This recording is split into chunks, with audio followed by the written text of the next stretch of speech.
The Stories of the Months and Days, by Reginald C. Cousins. Chapter 18. Thursday, the day of Thor. Thor, the Thunderer, is perhaps the most famous of the gods of the Northmen, and was considered by some to be greater even than Odin. He was the god of the peasants, the poor people, while Odin was thought more of by the rich people and the great fighters. Thor usually rode in a chariot of brass, drawn by two goats, Toothcracker and Toothnasher, and it was this chariot which was supposed to make the thunder, hence Thor's name. Thor, alone of all the gods, was never allowed to cross the bridge joining Asgard and the earth, lest this chariot should break it down. As the Thunderer, Thor corresponded to Jupiter, who, as we have read, hurled thunderbolts when enraged, and for this reason Thor's name was given to the Roman dies Jovis, the day of Jupiter, the modern French Jeudi. Thor was of very great strength, like Hercules among the Greeks and Romans, and possessed a wonderful hammer called Mjolnir, the Crusher, which always returned to his hand when he had thrown it at an enemy. He also wore a magic belt which increased his strength the more he pulled it in. The way in which Mjolnir came to be made is told in a story of Thor's wife Sif, who was very proud of her golden hair, which reached down to her feet. One morning Thor woke to find that Sif's hair had been cruelly cut off during the night. Filled with anger, he set out to find the culprit, whom he rightly guessed to be Loki, the god of fire. Loki was the spirit of evil and mischief, and was always playing cruel tricks on the gods, who frequently punished him. Thor soon caught Loki, and would have strangled him had he not promised to bring Sif a new head of hair as beautiful as the first. Thor then released Loki, who quickly went to the home of the dwarfs, who lived underground.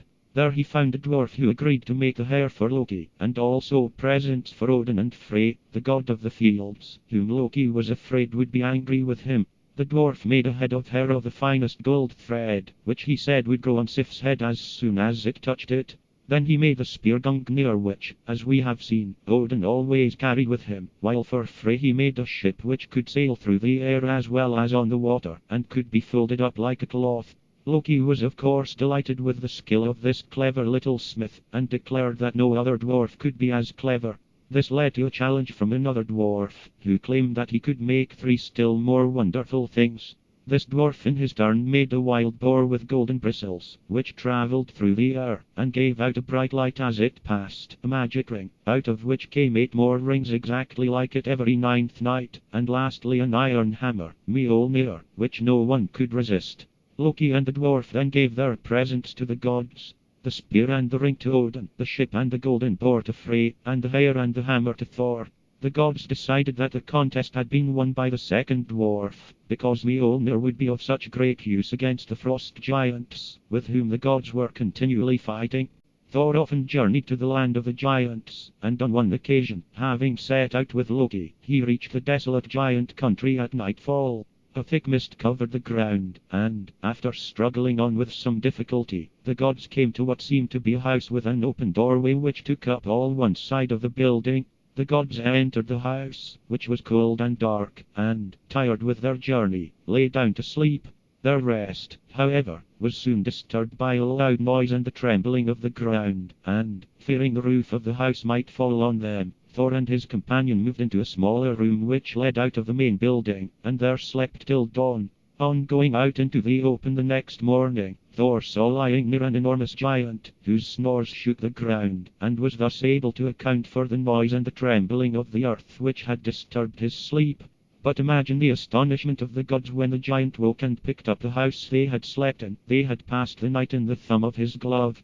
Thor and his companion then continued their journey, accompanied now by the giant, whose name was Skrymir. When evening came, they rested beneath a tree, and the giant, before going to sleep, offered them the food which he carried in his wallet. Thor, however, was unable to undo the straps of the huge wallet, so the gods had to go hungry. Angry at this, Thor dealt the giant, who was now asleep, 3 terrible blows on the head with his hammer Mjolnir. But the only effect this had on the giant was to cause him to wake up and complain that 3 times a leaf or a twig had fallen on his head. The next morning Skrymir showed the gods the way to the castle of Utgard-Loki, the giant king, and then left them. Arriving at the palace, the gods entered and presented themselves to the king, who recognized them and asked them to show him their powers of which he had heard so much. Loki, who was very hungry, offered to eat more than anyone, and the king's cook was matched against him. They each stood at the end of the wooden trough full of meat, and though Loki soon reached the middle of the trough, leaving nothing but bones behind, he found that the giant had eaten the bones and the trough as well. Loki's defeat made Thor even more anxious to show his powers, and he offered to empty the largest drinking horn in the palace. A huge drinking horn was at once brought in, and Thor drank so deep and so long that it seemed as if he would never stop, only to find, however, when he could drink no more, that the horn was still almost full. Nothing daunted by his failure, Thor now offered to show his strength, but when he tried to lift Utgard Loki's cat, he only succeeded in raising one paw from the ground. Thor tried yet again to show his skill, this time in wrestling, but he was easily beaten by Utgard Loki's old nurse. The gods were then entertained by the giant till the following day, when they returned. Before they left, however, Utgard Loki explained that he was the giant's premier, and that he had used magic against the gods in all their contests. By magic he had placed a mountain between his head and Thor's hammer and thus saved his life, for the blows had made 3 huge clefts in the mountain. The cook who had beaten Loki was really Wildfire. The end of the drinking horn which Thor had failed to empty had been placed in the sea, which had sunk lower after Thor's enormous drafts. The cat was really the huge snake Jormungandr, which encircled the earth, and which Thor had nearly lifted out of the sea. The nurse was really Old Age, whom, of course, no one could possibly overcome. Thor seldom lost an opportunity of making war on the giants, and on a famous occasion challenged to single combat the giant Hrungnir, whose head and heart were of stone. Hrungnir one day matched his horse Golden Mane against Odin's steed, Sleipnir, and, in the excitement of the race, followed Odin right to the gates of Valhalla. Though, of course, the presence of the giant in Asgard could not be allowed, the gods had no wish to take advantage of Hrungnir's mistake, and offered him meat and drink in their banqueting hall.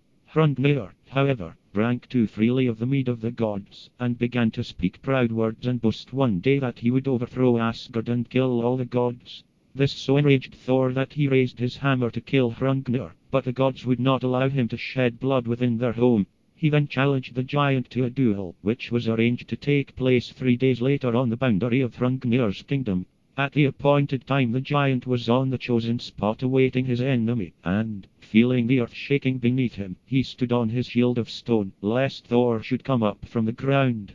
But no sooner had he done this than Thor suddenly came in sight and hurled his hammer straight at the giant's head. Hrungnir, having no shield, tried to ward off the hammer with his stone club, which was shattered to pieces, thus scattering flint stones over the whole earth, where they may still be found. One piece entered Thor's forehead, and he dropped fainting to the ground, but as he fell his hammer struck Hrungnir on the head and killed him. Thor was pinned to the ground by one of the giant's legs, and, after each of the gods had tried in vain to free him, he was at last rescued by Magni, his little son of 3, who easily raised the giant's leg and released his father, receiving as a reward Hrungnir's horse, Golden Mane. Magni was one of the few gods destined to survive the terrible Ragnarok, the day of destruction, when, as we shall see, Thor, the Thunderer, fell in mortal combat with the sea monster Jormungandr. The challenge of Thor. I am the god Thor, I am the war god, I am the Thunderer. Here in my Northland, my fastness and fortress, reign I forever. Here mid icebergs rule I the nations, this is my hammer, Mjolnir the mighty, giants and sorcerers cannot withstand it. These are the gauntlets wherewith I wield it, and hurl it afar off. This is my girdle, whenever I brace it, strength is redoubled. The light thou beholdest stream through the heavens, in flashes of crimson, is but my red beard blown by the night wind, affrighting the nations. Jove is my brother, mine eyes are the lightning, the wheels of my chariot roll in the thunder, the blows of my hammer ring in the earthquake. Force rules the world still, has ruled it, shall rule it. Meekness is weakness, strength is triumphant over the whole earth. Still is it Thursday. Longfellow, the saga of King Olaf.